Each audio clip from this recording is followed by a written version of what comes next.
서도 짓밟히지마. 시간이 증오하리라.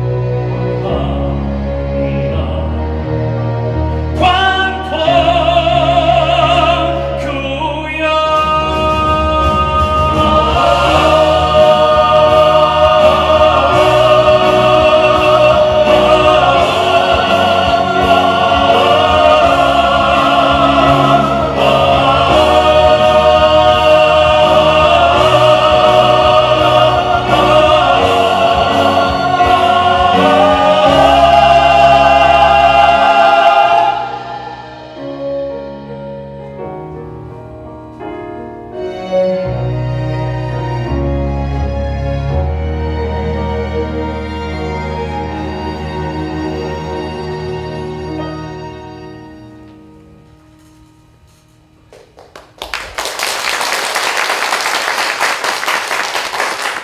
첫 번째 에피소드, 송시열의 시. 때는 1669년 현종 10년, 광통교회 석상을 바라보며 슬픔에 젖은 우암 송시열이 한탄한다. 병풍석들도 슬퍼하며 거꾸로 앉아있는 부처님. 송시열은 오늘도 현종을 찾아가 한 가지 청을 하는데, 조선 건국에 있어 일조한 공신이 여럿입니다. 그중 지대한 공을 세우신 선대 현비가 마땅한 예우도 받지 아니하고 철저히 외면받고 있습니다. 이에 읍소드립니다. 본가는 곡산 상산부원군 강윤성의 딸로 태어나 태조 고황제의 첫 번째 왕비였던 신덕 조항후의 보기를 간청드리옵니다. 경의 뜻은 알겠으나 근 300년이 다 된 일이다. 이 나라 조선 건국에서 공적도 쌓였지만 그만큼 무수히 많은 피를 흘렸다. 신덕 왕후의 공을 복해하라는 것은 아니다. 허나 종묘에 그분의 미패를 모시는 것 또한 선대 왕조의 뜻과 명을 이어가는 것이니 신중하지 않을 수 없다. 태종 대왕께서는 위대한 업적과 지극한 효성으로 천구를 이룩하셨습니다. 질서가 정연하고 순리가 올바른 세상을 만드셨지요. 다만 유독 신덕 왕후의 묘는 합당한 예우를 받지 못하고 계십니다. 종묘 제례에서조차 제외되어 사후에도 능력을 당하고 있습니다. 이는 예의 참뜻을 따르지 못해 벌어진 참사이옵니다. 신덕 왕후의 묘를 도성 밖으로 이관했을 적에는 충분한 사유가 있었을 터. 수백 년이 지난 일을 뒤집고 복원한다는 것이 옳은가? 그것이 선대 왕조의 정통성을 부정하는 것과 무엇이 다를 수냐? 이제라도 바로 잡자는 말씀이옵니다. 신덕 왕후가 정비였고 죽어서 존호를 받았으며 태묘에 배양되지 못한다면 어찌 한이 되지 않겠습니까? 다시 한번 아뢰옵기를. 본가는 곡산 상산부원군 강윤성의 딸로 태어나 태조 고황제의 첫 번째 왕비였던 신덕 조항후의 보기를 간청드리옵니다.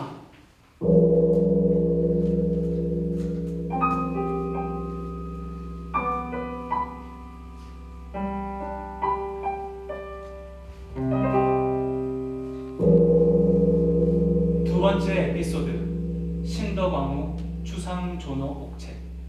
송시열은 과거로 돌아가 신덕왕후 강씨를 직접 만나게 된다. 이때 흥천사의 종소리가 들리고 신덕왕후 강씨가 등장한다. 혹시 이 글귀를 읽을 수 있겠느냐? 너는 어릴 적부터 총명하여 스스로 깨우쳤고 일러주지 않아도 통달했느니라. 너는 사리가 밝아 많은 사람들이 너를 따랐구나. 그런 네가 갑작스럽게 세상을 떠났을 때 온 세상은 슬픔에 잠기었다. 태조 계비 신덕 왕후 추상 존호 옥책으로 읽히옵니다. 맞습니까? 이 옥책이 혹여나 두렵지는 않느냐? 생에 무수한 시련이 있을 터인데 한낱 글자가 두렵겠습니까? 헌데 어떤 연유로 모르시는지요? 설령 옥책의 주인을 알게 된다면 거리낄 것이 있나이까?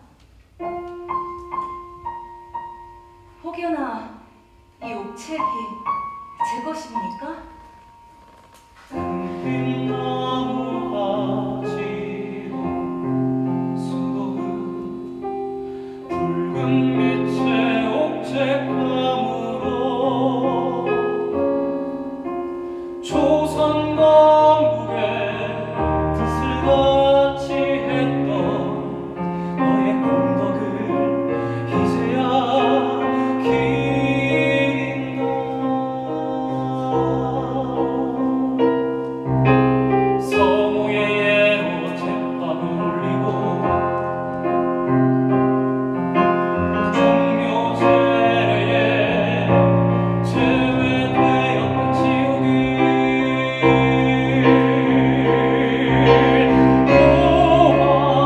고아우라는 전어로 덮을 수 있겠냐 나는 광통교에 아무렇게나 쌓아 올려진 무덤에 경풍석이 아무리 아름답다 한들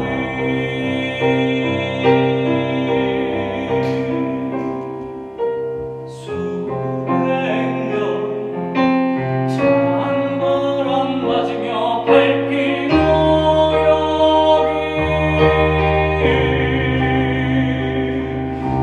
잠재울 수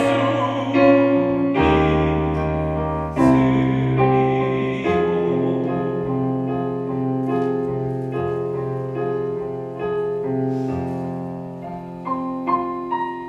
이 옥책함을 받을 것이냐? 받으면 어떻게 되는 것이요? 써지고 박혀진 역사는 온전히 너의 것이 된다. 받지 않으면 어떻게 되는 것이요? 역사를 비켜가 아마도 평화로운 삶을 살게 될 것이다. 여인으로 태어나 본분을 다해 남편을 보필하고 나라 공적에 일조할 수 있다면 이만큼 값진 일도 없을 것입니다. 평화로운 삶일지언정 역사의 뒤안길로 사라지느니 내게 떨어진 숙명을 맞닥뜨리고 감내할 것입니다. 물러서지 않겠습니다. 그것을 제게 주십시오. 계비의 추상 존호가 아로새겨진 그 옥책을 받겠습니다.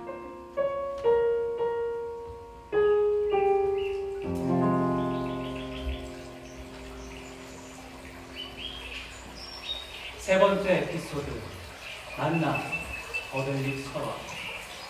4월의 어느 날 우물가에 앉아있는 신덕왕후. 이성애가 지친 행색으로 등장하여 잠시 숨을 돌린다. 그 모습을 바라보는 신덕왕후. 봄내음이 가득한 따스한 어느 날 살랑살랑 부는 눈바람이 여인의 마음을 스치니 마음도 만개하는구나. 4월이렸다. 북쪽까지 얼었던 산천이 녹고 꽃이 피던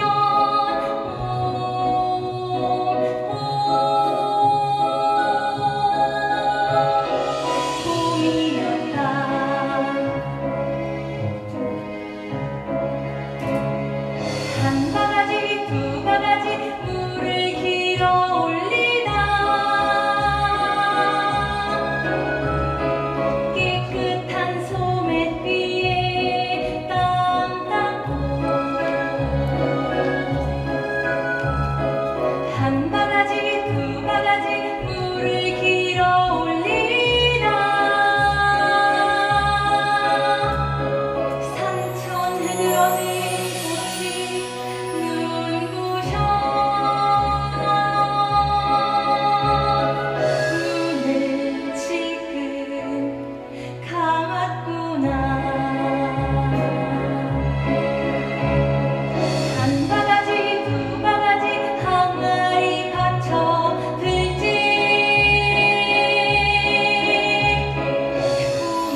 내 갈증이 나서 그러니 물 한 잔만 얻읍시다. 아이, 물을 한 잔 얻자니 이건 내 물이 아닌데. 이것이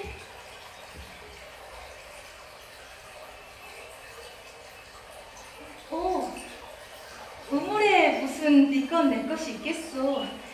요긴한 사람이 요긴하게 쓰라고 만든 것이오. 나도 이물기로 밥 짓고 빨래하고 집집 앞집 모두 이물기로 밥하잖소. 어찌하여 내게 물을 청하시오. 그리고 왜 다른 이도 아닌 하필 내게 부탁하시오? 이리 답을 해볼까? 아니야, 혹여 또 말 많은 여인이라 기피하실까? 두려운 마음은 왜 들었는지 그냥 항아리에 물 담듯 한 바가지 펴서 쑥 내밀다 생각하니 이 사람 숨을 활떡이지 않겠나? 이보시오, 이보시오. 생명부지에 사람에게 쓴 처녀의 인심은 잘 알겠소만 이 무슨 의미예요? 오해하는 것은 아니나 이 바가지에 뜬 이 잎사귀는 무엇에 쓰는 물건이요? 내 다른 것은 알아도 이것은 모르겠으니 이렇게 묻는다오. 숨이 고르지 않을 때 먹는 물은 허파로 들어가 체하게 입수입니다. 이 작은 잎사귀를 불어 몰아신 숨을 조금씩 밖으로 보내며 천천히 물을 마시오.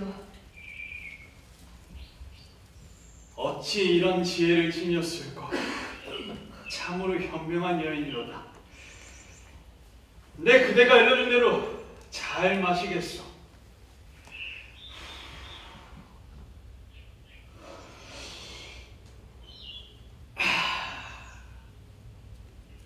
물이 아주 달구나. 냉수 한 사발도 이 잎사귀 한 자락을 띄는 까닭으로 아주 달게 마시게 되니 신기한 일이요. 이렇게 말이요. 그렇게 말입니다. 이렇게 말이요. 몰라요. 저 날아갑니다. 아주 잘도 날아가는구나. 그만하시오. 알겠소. 그만하겠소.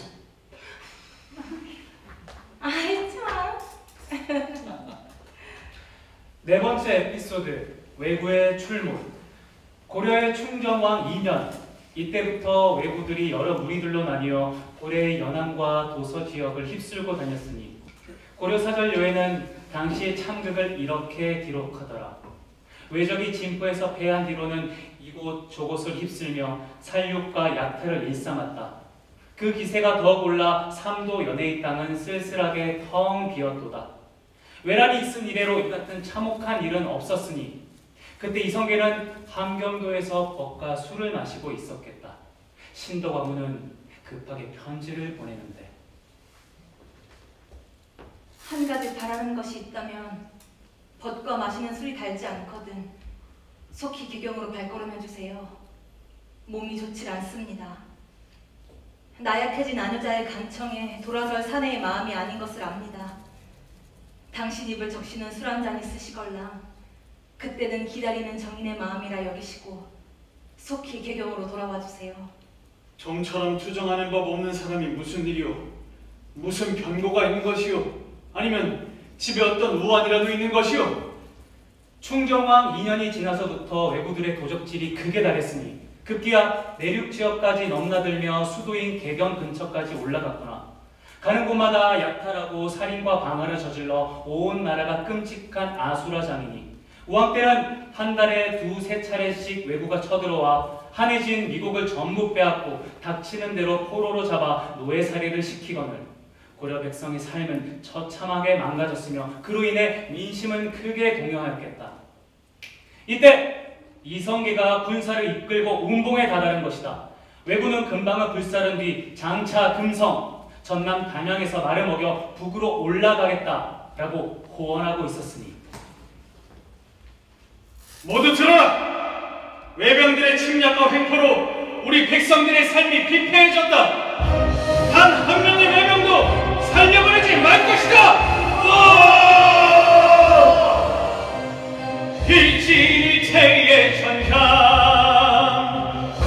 빛나는 사람들은 물러가라. 나는 적과 싸우다가 죽겠다. 우리는 고려의 장수들이다. 필진이 태의 천상, 비겁한 자라 나무라지 않을 것이다. 겁이 나는 사람들은 물러가라. 우리는 태조왕건의 후손들이다.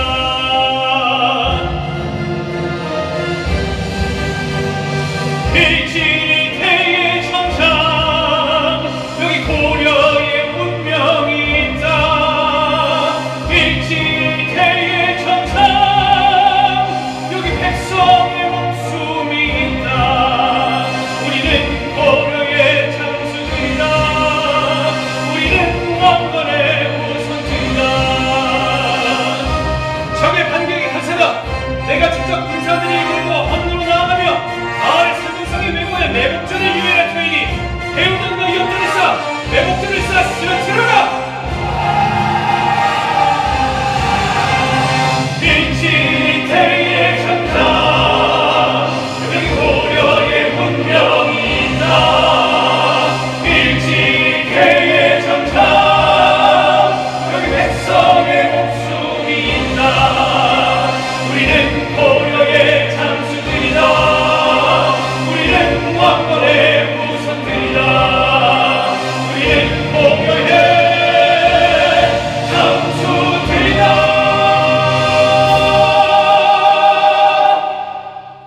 이것이 바로 황산 전투의 적장.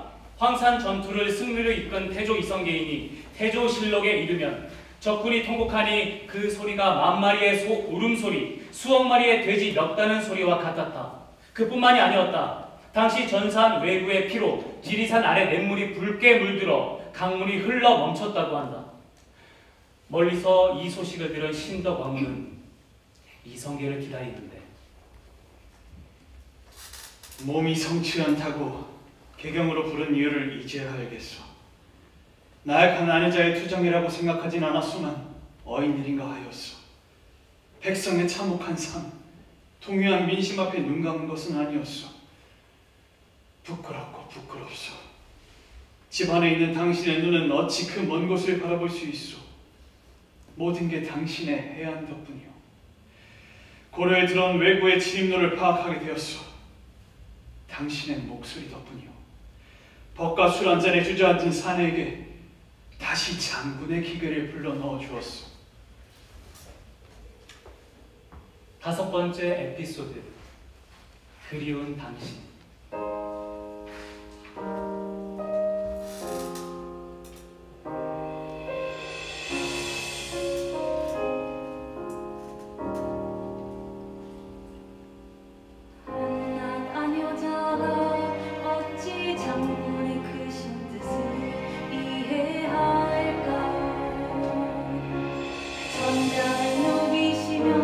나라를 굳건히 지키시는 그곳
불어 몰아신 숨을 조금씩 밖으로 보내며 천천히 물을 마시오. 이렇게 말이오. 여섯 번째 에피소드. 시대를 개혁하고자 했던 당금지계의 동지 정도전. 세상을 살펴보시오. 문을 열고 밖으로 나가보시오. 까맣게 타들어간 아이들의 입술을 보시오. 불뿐이 찾아 헤매는 어미들의 한숨 소리 들으시오. 멀쩡한 사내들은 모두 전쟁터로 나가고 굶주려 울고 짖는 아이들의 울음소리뿐. 저 세상은 이리 처참하오. 저 세상은 이리 비참하오. 나는 권력을 버리고 백성을 택하려 하오. 무능하고 부패한 왕실.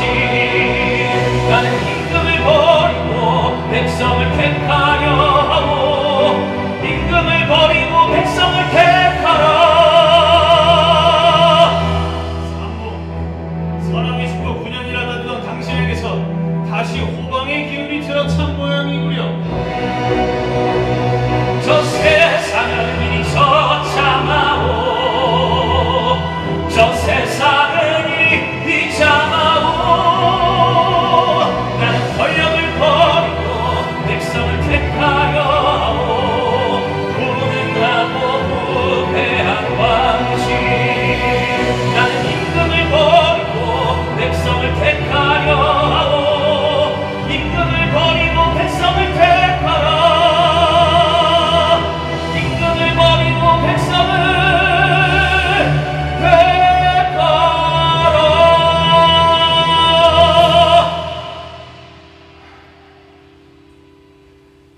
아득한 세월의 한 그루 소나무, 푸른 산 몇만겹 속에 자랐구나. 잘 있다가 다른 해에 만나볼 수 있을까? 인간을 굽어보며 묵은 자취를 남겼구나. 하나 물어봅시다. 한나라 고조 유방이 장량을 등용하여 나라를 지켰다고 생각하오? 아니면 장량이 항고조를 이용하여 진나라에 보복한 것이라 생각하오? 항우를 물리치고 천하를 통일한 장량이 되고 싶소. 임금이 신하를 발탁하라는 이유는 어디에 있소? 장량처럼 임금이 될 자를 잘 살필 눈이 삼봉에게도 있소. 함흥 동북면의 이 첩첩산중까지 내 스스로 걸어 들어왔소이다. 무능하고 호패한 고려 왕실의 도탄에 빠진 백성들의 삶을 삼봉보다 잘 들여다본 고려시류가 누가 있겠소? 우리 힘을 합칩시다. 그럽시다. 일곱 번째 에피소드. 당금지계의 동지 정몽주 그리고 그의 야심. 백성이 잘 사는 나라를 만들고자 다짐했던 정몽주. 이성계와 의기투합하였던 생사의 동지 정몽주. 이성계는 정몽주의 학문과 인품을 존경했고 그를 통해 참 군주가 되기로 결심하였다. 허나 정몽주는 이성계의 사람이 되길 꺼려하니 이를 어찌할 것인가. 어머니, 아버지가 말에서 떨어져 골짜기에 빠졌다고 합니다. 다리 골절에 의식불명이라 하십니다. 반대파들이 움직이기 전이다. 네가 직접 가서 아버지를 모셔와라. 길은 두 갈래로 나눠라. 네가 탄 말은 서문으로, 아버지는 동문으로 들어와야 한다. 30분 안에 돌아오지 않으면 이 집은 무덤이 될 것이다.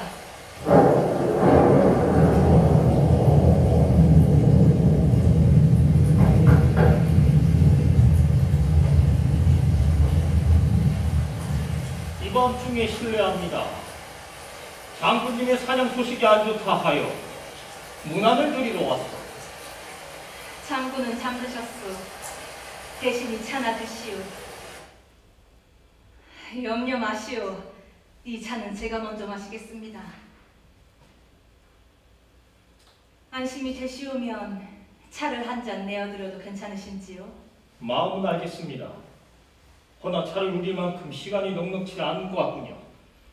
장군이 쾌차하기에 시간이 걸린다면 또 다른 피곤함은 불러일지도. 장군의 부인 한씨가 상을 치러 상중이지만 죽은 어미보다 살아계신 아비를 지키는 것도 자식의 몫이지요. 부인이 내민 차자는 단순한 차잔이 아니군요. 그 안에는 마치 시퍼런 칼날이 보이는 듯하오. 아녀자 주제에 어찌 칼을 품고 대신을 마주할 수 있단 말입니까? 허나 그 말씀이 욕되시지 않도록 과찬으로 받아들이겠소. 친덕 어머가 이렇게 시간을 버는 동안 이성계가 몸을 회복한다. 몸을 회복한 이성계가 이방원의 부축을 받으며 일어선다. 황주에서의 사냥이 해가 되었습니다. 질퍽한 길은 둘러가야 하는데 그것이 말의 책임이겠소. 병남도에 누워 계시다기에 온 나라가 근심이었습니다. 근심하셨습니까? 이렇게 얼굴을 매니 다행스럽습니다. 근심하셨습니까? 근심하셨습니까? 믿어도 됩니까? 믿고 싶습니다. 소문은 그저 소문인 것이요. 근심하셨습니까? 근심하셨습니까? 믿어도 됩니까? 믿고 싶습니다. 공주가 상소를 올린 것입니다. 조준과 정도전과 남은과 윤소종, 남재 조박이 왜 귀양을 갔는지 명심하셔야 합니다. 어디 그뿐입니까? 공주의 야심은 귀양에만 있지 않습니다. 그들을 죽여서까지 동양왕을 지키려 할 것입니다. 공주는 아버지께 이롭지 않습니다. 반드시 제거해야 합니다. 병남도에 누워 계시다기에 온 나라가 근심이었습니다. 근심하셨습니까? 근심하셨습니까? 믿어도 됩니까? 믿고 싶습니다. 소문은 그저 소문인 것이요. 근심하셨습니까? 근심하셨습니까? 믿어도 됩니까? 믿고 싶습니다. 문화를 여쭙고자 찾아오는 말이 안근심이었습니다. 공주는 우리 가문과 이 나라에 이롭지 못하니 반드시 제거해야 합니다. 문안을 여쭙고자 찾아오는 말이 근심이었습니다. 공주가 우리 가문과 나라를 모함할 것입니다. 공주의 야심은 거기에만 있지 않습니다. 문안을 여쭙고자 찾아온 말이 근심이었습니다. 근심하셨습니까? 근심하셨습니까? 믿어도 됩니까? 믿고 싶습니다. 소문은 그저 소문인 것이요. 근심하셨습니까? 근심하셨습니까? 믿어도 됩니까? 믿고 싶습니다. 공주가 길을 나섰습니다. 허락해 주세요. 마음을 돌리면 된다. 설득하거나 바꿔라.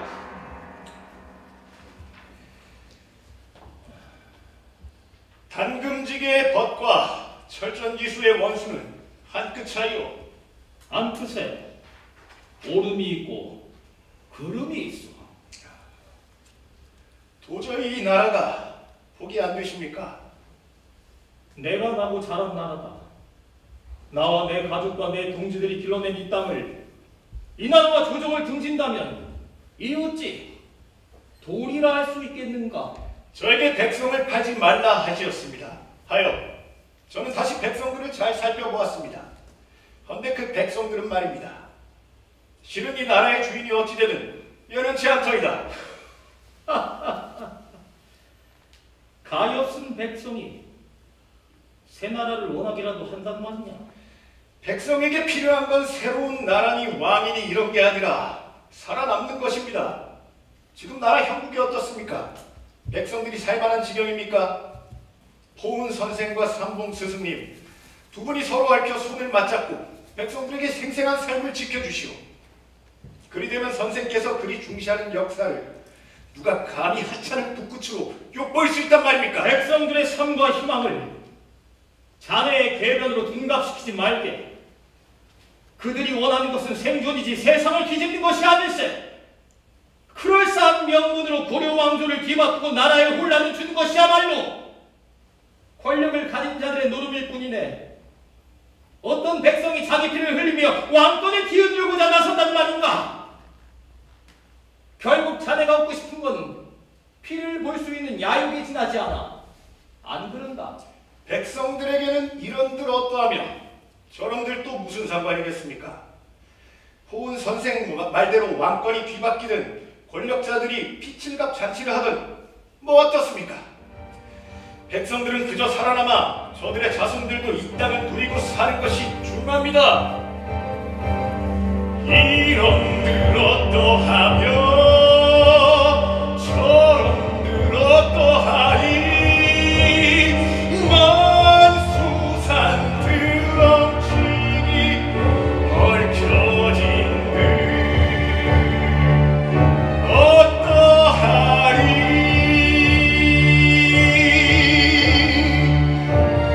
우리도 이같이 얽혀 백년까지 누리고자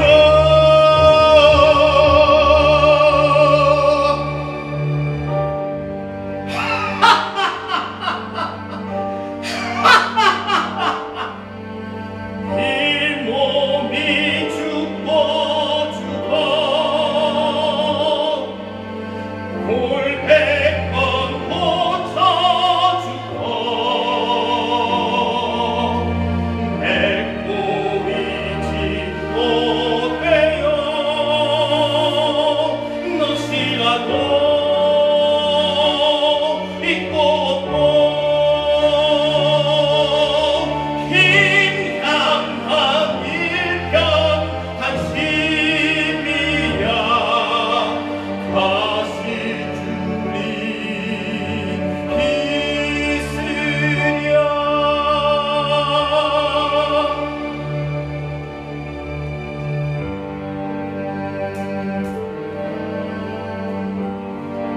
여덟 번째 에피소드 조선 건국을 위한 희생과 갈등 1392년 고려 공양왕 4년 4월 4일 저녁 정몽주는 이성계를 만나 정황을 살피고 귀가하던 중 개성 선죽교에서 이방원의 공객 조영규를 마주하게 된다. 궁사가 말을 저격하여 넘어뜨리자 낭만 정몽주에게 철퇴를 내리쳤고 이때 그가 흘린 피가 교각에 튀어 선혈이 낭자하였다. 그 핏빛 서막이 고려와 이방원을 움직이게 몰아쳤다. 100번 고쳐 죽는다고 하였습니다. 사약을 마시고 죽고 싶은 심정이다. 말에서 떨어져 도망가는 사람을 다시 쫓아가서 죽여야 했느냐? 임향한 일편단심이라 하였습니다. 공주는 한순간도 아버지를 근심하지 않았습니다. 단 한순간도 근심하지 않았습니다. 이미 엎질러진 물 주워 담을 수 있느냐? 주워 담고 싶으십니까? 조선의 개국이 시작되었습니다. 여기가 조선입니다. 아버지의 나라, 여기가 조선입니다. 고려가 아닌 고조선을 계승할 겁니다. 여기가 조선입니다. 아버지의 나라, 조선입니다.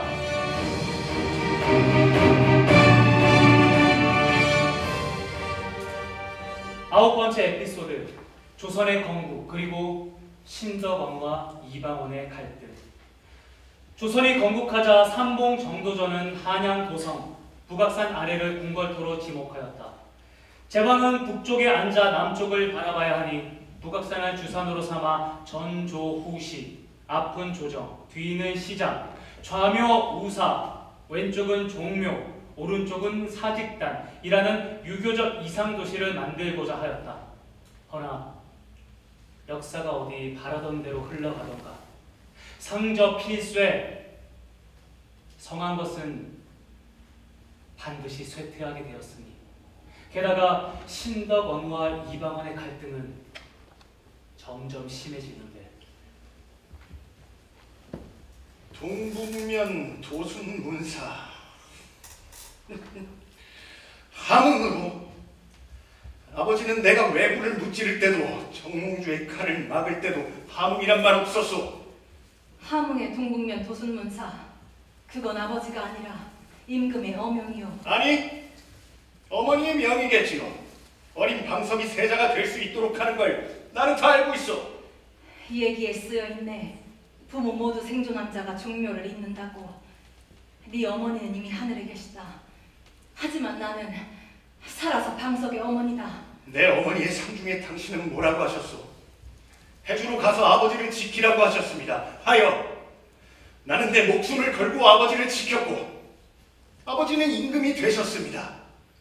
고려를 무너뜨린 건 내 칼이오!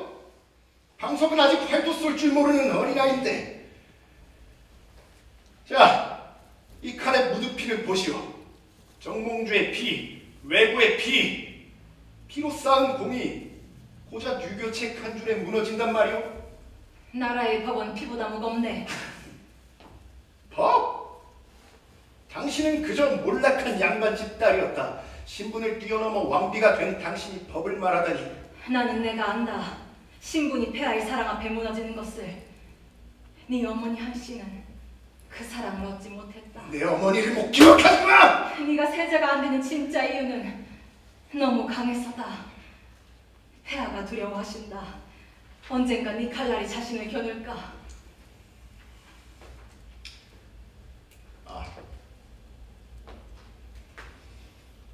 기억하시오 왕마마. 피는 법보다 오래간다.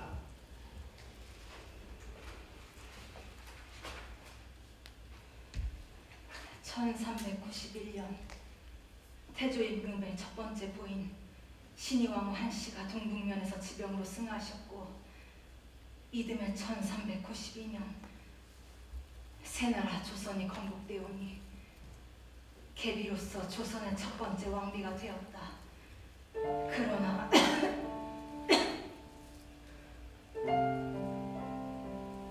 내가 언제 보들레프를 삼켰는가? 연약한 이파리가 칼날처럼 목을 베어 핏물이 묻어나는구나. 조금 전 방언이가 오기 전 긴장한 마음에 들이킨 냉수에 이 커다란 이파리가 들어갔나. 방언이 그 피비린내 나는 놈에게 세자자리를 못 주고 어린 내 아들 방석에게 준다는 소리가 차마 입 밖으로 나오지 않을까. 냉수를 몇 사발 들이켰더니 거기에 이 이파리가 딸려 들어갔구나. 헌데 이 작은 이파리가 이 속을 베고 도로 뱉어지는 게 내 마음이 급해 이 물을 마시고도 체하다니. 이게 무슨 연고인가.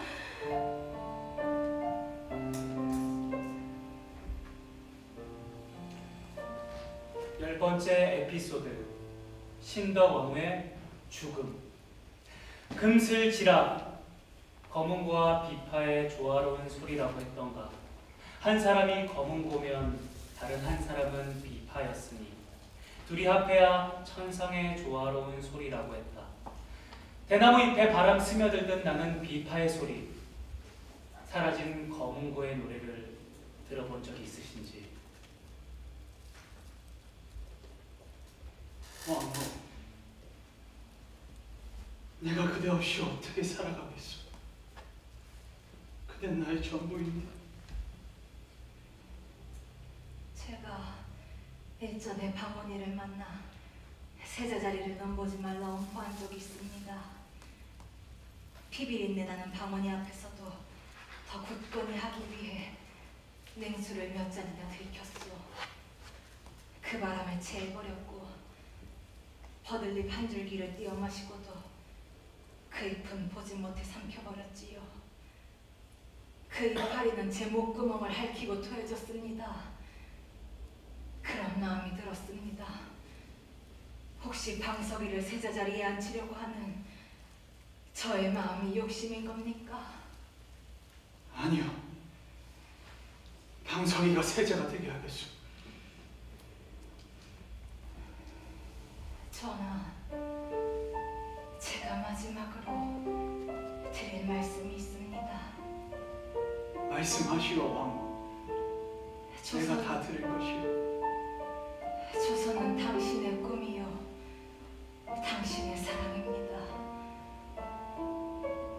제가 떠나도 조선을 굳건히 지켜주십시오. 그리고 우리 아이들을 지켜주세요. 우리 방석이가 무사히 책봉되어 전하의 명맥을 이어갈 수 있도록 조국의 미래요, 조선의 희망입니다. 그대의 말을 잊지 않겠소. 하지만 그대 없이 내가 어떻게 살아가겠소? 전하, 당신은 강한 분이십니다. 제가 떠나도 조선을 잘 이끌어 나가실 것입니다. 전하, 제발 저를 잊지 마십시오. 그리고 조선을 사랑해 주십시오. 그대를 잊지 않겠소. 영원히 그대를 사랑하겠소.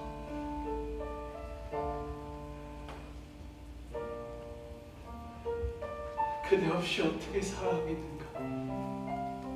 그대는 나의 반쪽이었는데.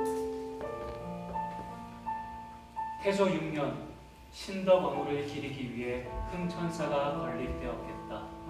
이성계는 흥천사에서 들려오는 종소리를 들어야 비로소 잠자리에 들었다 하고, 대나무 잎에 바람 스며들듯 나는 비파의 소리, 사라진 거문고의 노래를 들어본 적이 있으신지. 내 아내인 강씨에게 신덕왕후라는 시호를 내리고 경복궁에서 내려다 보이는 한성부 서부 치연방에 신덕왕후 강씨의 묘를 만들고 정릉이란 능호를 내려라.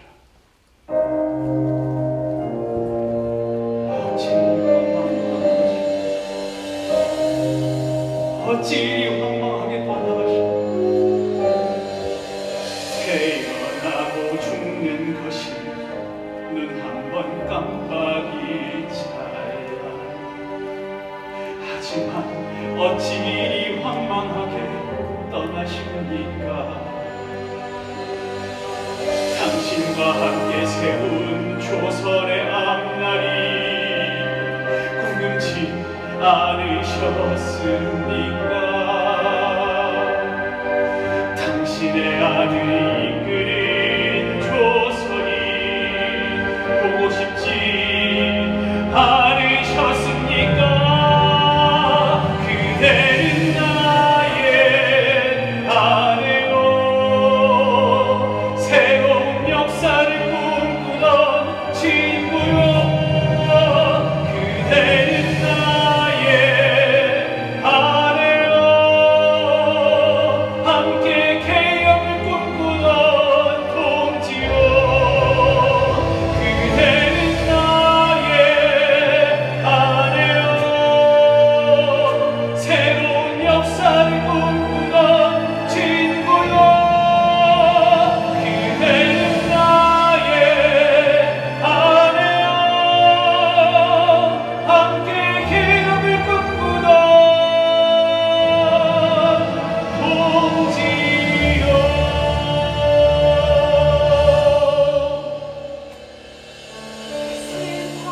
슬퍼마오, 슬퍼마오, 세상 온갖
11번째 에피소드. 정도전의 죽음, 그리고 아버지와 아들. 조선은 유교적 이상을 실현해야 합니다. 백성의 복지와 교육이 이 나라의 근본이 되어야 합니다. 삼봉 선생, 당신의 이상은 아름답지만 현실과는 거리가 멉니다. 나라를 지키려면 강력한 군사와 권력이 필요합니다. 당신의 이상주의는 나라를 망칠 뿐입니다. 조선은 백성의 나라여야 합니다. 권력은 백성을 위해 사용되어야 합니다. 삼봉 선생, 현실은 그렇지 않습니다. 당신의 권력 투쟁은 나라를 망칠 뿐이요. 나는 당신의 계략에 넘어가지 않을 것입니다. 이방원, 당신의 계략은 결국 나라를 망칠 것이다. 나는 조선을 사랑했다. 삼봉 정도전, 당신의 시대는 끝났습니다. 이제는 내가 이 나라를 이끌어 나갈 겁니다. 이방원 내 이놈! 저리 비키지 못하겠느냐? 새로운 조선이 시작되었습니다. 자네 무슨 정신으로 이러는 긴가? 역사를 만들고 있지 않습니까? 삼봉이 쥐새끼처럼 도망가야지요. 자네 혼자서 이 형국을 이끌 수 있을 것 같나? 망자가 시대를 이끌어서야 되겠습니까? 시대는 산자가 이끌어가야지요. 삼봉, 그만하시지요. 이방원은 칼로 정도전을 찌른다. 여기까지 오느라 고단했네. 방언이. 12번째 에피소드. 이방원에 의해 바뀐 세상. 왕자의 난. 신덕왕후, 자기 욕심에 끼어 그대로 하직을 할 줄이야. 신덕왕후라는 호칭도 아깝다. 계비로서 조선의 첫 왕비가 되어 본처인 신의왕후를 욕보인 죄, 그리고 조선을 만든 이방원인을 모욕한 죄, 그 죄가 씻길 것 같으냐? 칼을 들어라! 의안대군을 포함한 신덕왕후의 아들들을 모두 제거할 것이다. 신덕왕후의 사위 이제도 이 칼로 베었으니 딸인 경순공주는 여승으로 출가하면 목숨만은 부지할 것이다. 네가 감히 네가 어찌 이럴 수 있느냐? 내가 세운 나라니라! 니놈이 아우치 왕이 될 꿈을 꿀 수 있었느냐? 300년 외구들과 싸워 세운 내 나라니라. 니놈이 어찌 왕이 될 꿈을 꿀 수 있었느냐? 내 힘으로 내 백성과 함께 세운 내 나라니라. 아버지, 똑똑히 보십시오. 내가 세운 조선입니다. 형제의 피 얼굴에 묻히며 내가 세운 조선입니다.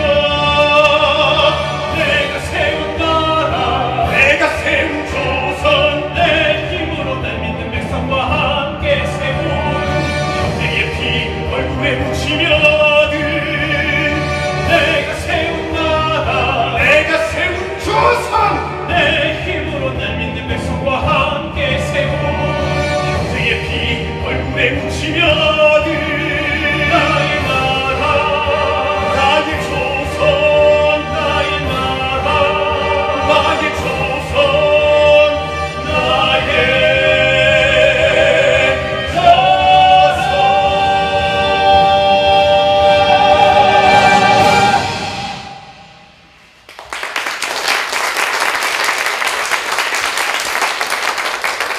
어떻게 아버지가 어떻게 제게 이러실 수가 있어? 어찌 제 공은 몰라주시고 신덕왕후만 높이 사시오? 아버지의 정치적 동반자가 신덕왕후일 수는 있으나 아버지께서 이 나라를 건국하시는 데는 바로 나! 이방원이 그 핏물이 흐르는 강물을 그 길을 트지 않았습니까? 내 이놈! 방석이는 내 아들이고 네 동생이다. 그래서 이 어린아이에게 그 무거운 왕자를 넘기시려고 하셨습니까? 자, 이 어린아이를 죽인 것은 제가 아니라 아버지와 어머니십니다. 왕과 왕비께서 이 어린 세자를 죽음으로 내모신 겁니다. 이방원은 피칠갑을 한 채로 왕자의 난을 버리러 간다. 13번째 에피소드 신덕왕후의 탄영. 황소가 내 아들 이방원, 네 피는 네 동생의 원한을 갚으리라. 전하, 그 칼을 내려놓으소서. 왕비, 당신이 어떻게? 달이 가득 차면 잊힌 사랑의 영혼을 부르지요. 이 머리카락 하나하나가 우리가 함께한 계절이 옵니다. 기억하시오? 우물가에서 처음 만났을 때. 이 우물머리 왜 이리 달까? 장군의 목마름이 달게 하였지요. 그 물 이제는 피로 변했구나. 전하의 분노는 사랑의 이면이옵니다. 이때 창밖으로 이방원의 그림자가 스쳐 지나간다. 저 배신자를! 그 아이도 당신의 피옵니다. 미움은 사랑을 배반한 자식이지. 이방원의 칼날은 자신을 찌를 뿐. 내버려 두소서. 가지 마라. 다시 떠나면 나는 저는 간 적 없나이다. 흥천사 종소리마다 제 숨결이 울리리다. 조선을 보시오. 우리가 꿈꾼 땅을 피로 물들지 말게 하소서. 약속하마. 다시는 피로 역사를 쓰지 않겠노라. 14번째 에피소드 광통교. 신덕왕후가 복이 된 것은 계비가 승하시고도 270년이 지난 현종 때 일이었으니 종묘의 신덕왕후의 위패가 모셔지던 날 거센 비가 몰아치더라. 비가 올 것이니다. 태조 왕제 이전에도 없었고 태조 왕제 이후에도 없을 많은 비가 흘러 온 조선을 적실 것이니 종묘는 태조 왕후를 종묘의 배양에 자자를 올릴 것이며 관하는 저잣거리에 수로를 만들어 황후의 눈물이 지나갈 길을 트시고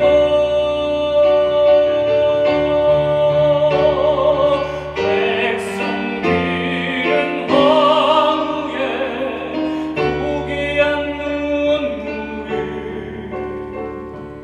사이로 받지 마셔야 하오. 조선 건국 후 묘소조차 잊혀졌던 조선의 첫 번째 왕비 신덕왕후는 300년 만에 복이 돼 제자리를 찾게 되는데 정릉을 개수하고 제사 지내는 날 11월 겨울인데도 불구하고 소낙비가 내려 정릉 골짜기를 흠뻑 적셔주니 사람들은 이 비를 신덕왕후 강씨의 원한을 씻어주는 세원우라고 하였더라.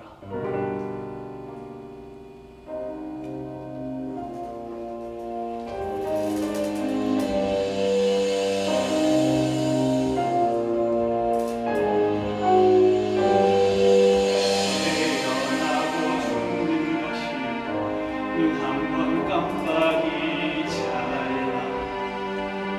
하지만 어찌 황망하게 떠나십니까? 당신과 함께 세고